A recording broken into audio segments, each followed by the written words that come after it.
Have you been in a discussion with a woman and she says,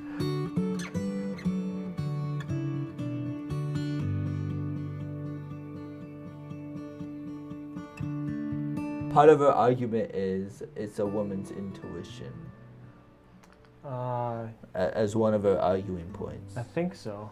Okay. I'm sure my mom has used that. Maybe my sister too. I don't know. We'll just say that. Okay. By the way, I'd just like people to know that these questions that he asked me at the beginning of the video, this is my authentic reaction because I don't know what's coming at me during the videos usually. So just know that because there's usually long pauses because I'm trying to process what was just thrown in my direction. So there's that. Anyway, yes, continue with the point. Woman's intuition. So in the gospel, Mary Magdalene, again, is one of the first to see Jesus after the resurrection. She goes, again, the apostle to the apostles. She goes to the apostles and tells them that Jesus is risen, and they don't believe her. And I was just, thinking to my last girlfriend I had before I entered seminary, and, she would often use that. And at first I was like, oh my gosh, that makes no sense. Like, either give me a reason. Like, you can't just argue that it's a woman's tuition. But later through time, I learned that, a woman's intuition, there actually is something to it. Yeah. She couldn't give me what I consider a reasonable reason for deciding what she decided, but just that she said it felt like the right thing to do. But more often than not, it was the right thing to do. So I became a believer. It took some time. There's a reason why it's a saying. Yeah, exactly. So, but we see, in the gospel again, some men, not believing, what a woman says to them, and she's proclaiming something in some ways unreasonable, unbelievable, that Jesus is risen from the dead. Yeah. And yet they should believe her. Right. Because it's the reality. Yeah, he told them that he was going to rise from the dead.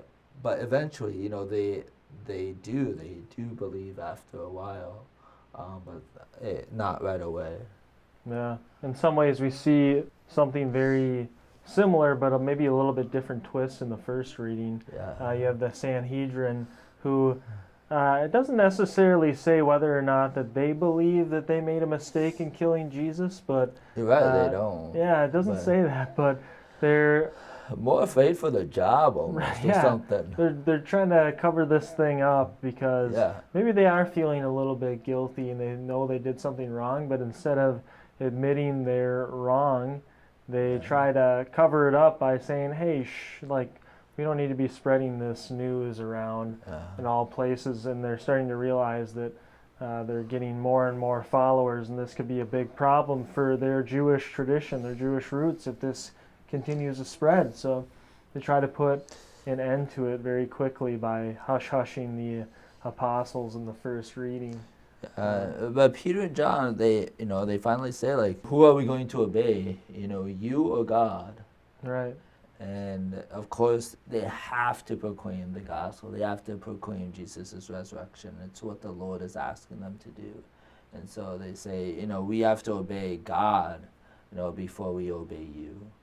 And sometimes it's very easy to submit maybe to what the world wants us to do, not to proclaim Jesus boldly, maybe not even, make the sign of the cross when we go out to eat, or just those small things that we kind of hide our faith in. Right, the world can kind of beat us down a little bit sometimes because Christianity is countercultural, even in this time and even today. Even today, that has continued to be true. And I think today's gospel is a fitting way to end, not completely end the octave, but we're coming to a close here at Saturday.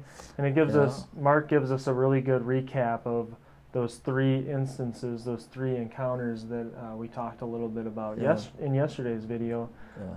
We see Mary Magdalene first, a quick recap of that, and then the road to Emmaus is very briefly mentioned, and then also, what's the last thing? The fish. Yep. Yeah, and the breakfast fish. on the That's right. on the shore. Breakfast on the shore. That's right. Yep. They get they have a little camping expedition with Jesus on the beach there. I think it was it's an excellent summary to end the week on the gospel. So if you missed the week, obviously I encourage you to go back and read some of the gospels and the first readings. But it's just. But yeah, Jesus keeps appearing again and again to his apostles and reassuring them that he has resurrected, that there is hope, that they can have new life in him. Right. And I think it just it shows us again the doubt that even his closest followers had following his death.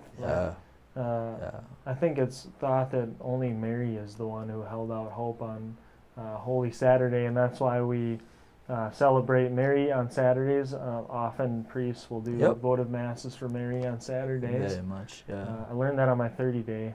There was each priest had their own day on the 30 day, and we had this priest from St. Paul. He would do the masses on Saturday, and he would always do a votive to Mary, and it was great to learn something new about Mary every week. It was beautiful. Yeah. Pray to our Blessed Mother. She's a powerful intercessor. Amen. Yeah. Amen. On that note, take care and God bless. Yeah, God bless.